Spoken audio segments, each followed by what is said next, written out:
Yeah, let's talk about trading platforms because you guys are creating one with GameStop right now. That was a big announcement. Obviously, you had the TikTok deal you announced, I think, a little last year. Talk to me about these moves you're making in these marketplaces and why it's important that you're doing it and what you're trying to do. Yeah. So right now, what we're seeing in the NFT landscape is siloization of liquidity. Because let's say you are Fortnite and you're creating NFTs, hypothetically. First off, you want people to trade inside Fortnite. That's your business. You keep eyeballs, you create brilliant experiences. I think Netflix literally came out and said Fortnite was their main form of competition. People are competing for attention. And so that's where they want users to trade.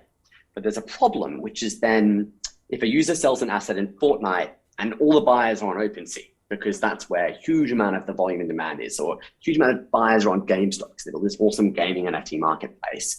You have this problem, which is this ask can't connect to this buyer over here. And so what Immutable does is it operates as a global backend. It opens up the order book, and we literally call it the open order book, which means that someone selling in Fortnite can be bought from GameStop or from OpenSea, or literally from APIs if they're a programmatic hedge fund and they're trying to market make in-game items. And the reason this is so powerful is it creates global liquidity across every single instance that NFTs will be traded, but it also allows each of these parties to take their fees. So we're allowing incentives for participants to create the best possible economy. And the reason I think this is so meaningful is we're going to see a lot of demand coming from everywhere and a lot of supply coming from the origination or the applications themselves. So traditionally what we're going to see is, let's say you're a game, players will want to sell items inside the ridiculously basic user experience of that game. They shouldn't even know it's an NFT. I got a sword, great, I'm selling that for $1. But a huge amount of your professional liquidity is going to come from these pro trading platforms. It might be Coinbase, it might be OpenSea, it might be GameStop, Immutable Token Trove. And so what we're doing is we're kind of connecting those buyers with those sellers.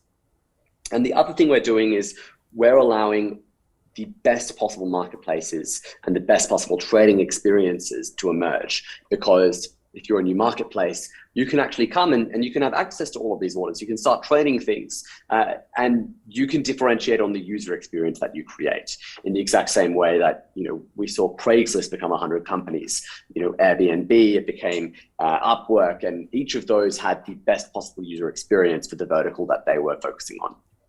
Is there anything to stop these games from allowing you to plug in as they try to keep their closed metaverses? And we can talk a little bit more about that. I mean, will Fortnite let you in? Will these other places let you in?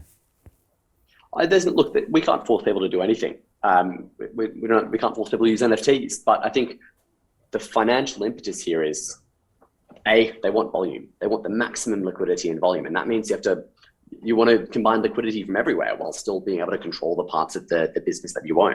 And marketplaces like GameStop or OpenSea are going to have huge places in these ecosystems because they're going to aggregate eyeballs. They're going to create the best possible experience of finding the goods that everyone else wants to trade or buy. But what is really important is that ultimately, even if big game companies don't do this for the next few years, it's where the equilibrium will go. If you don't do this, you're not offering enough value to end users. And so it's just like, people clinging to Microsoft Services Network rather than embracing the power of the open internet. It's just inevitable.